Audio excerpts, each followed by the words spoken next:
Hello students, we have earlier studied about the administration of Kaniska.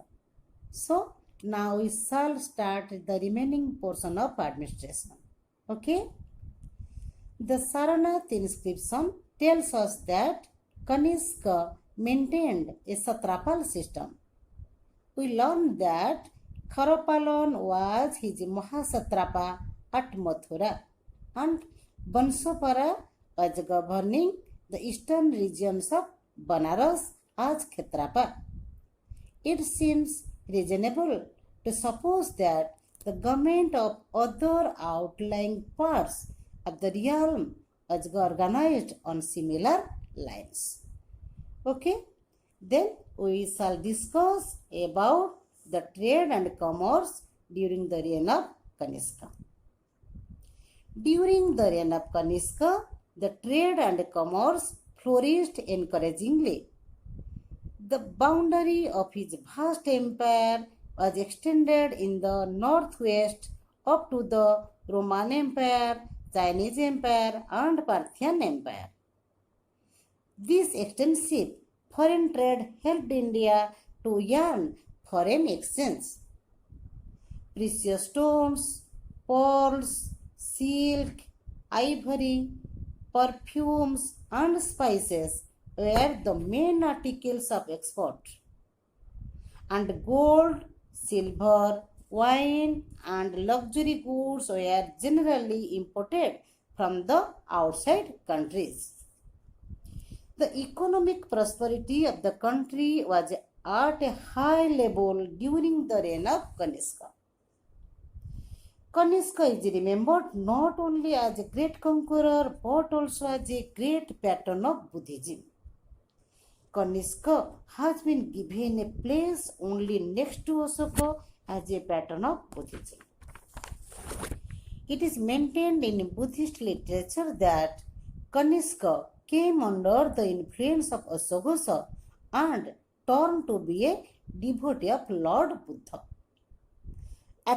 After accepted Buddhism, Kaniska summoned the fourth Buddhist council at Kundalabana near Srinagar. The council got the opportunity to reform Buddhist faith. So in the council, the proceedings were written and compiled in a book named Mahavidyala, which is the encyclopedia of Buddhism. Okay?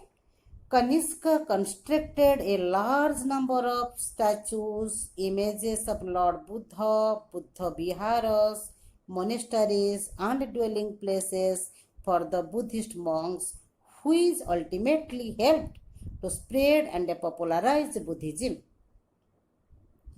Kaniska gave royal patronage to the new form of Buddhism called Mahajanaism.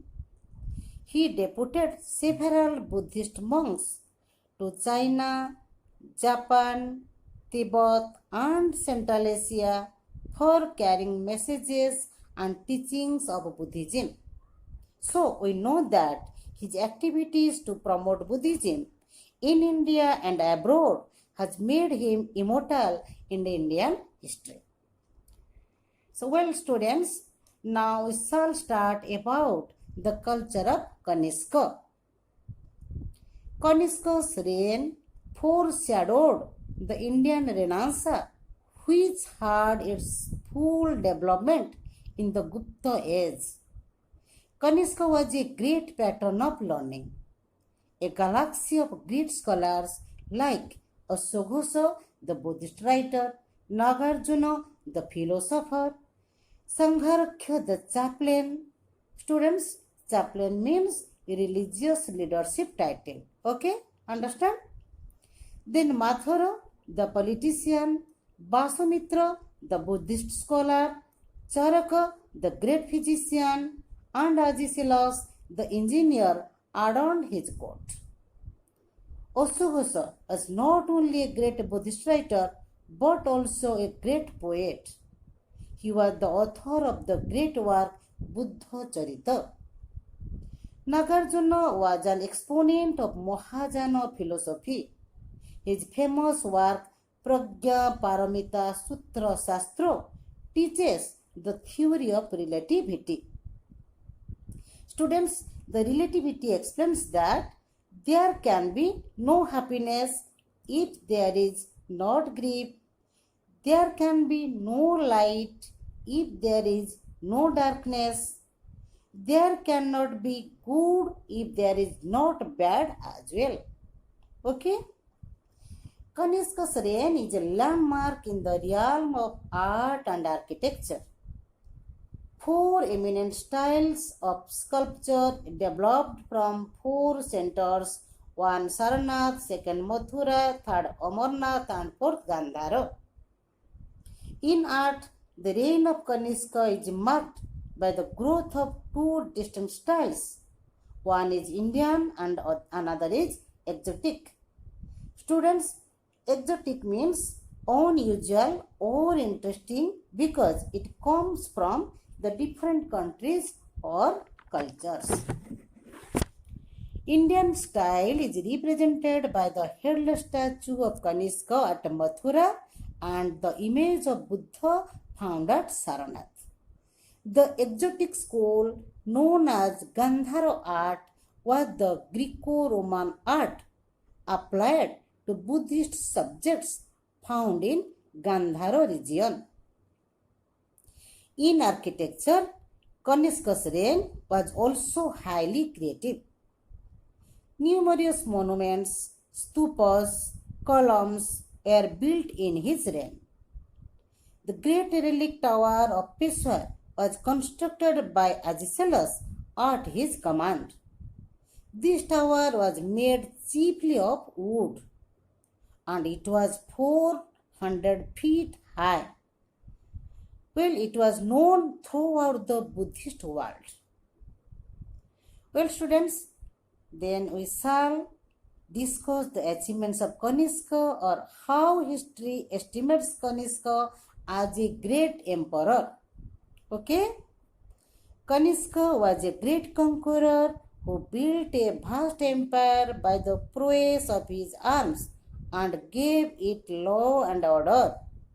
His empire embraced vast regions of India as well as some trans-Indian territories. He combined in himself the military ability of Chandragupta Maurya and the religious zeal of Ashoka. It has been aptly remarked that what was Ashoka to Hinojanism, Kaniska was the same to Mahajanism.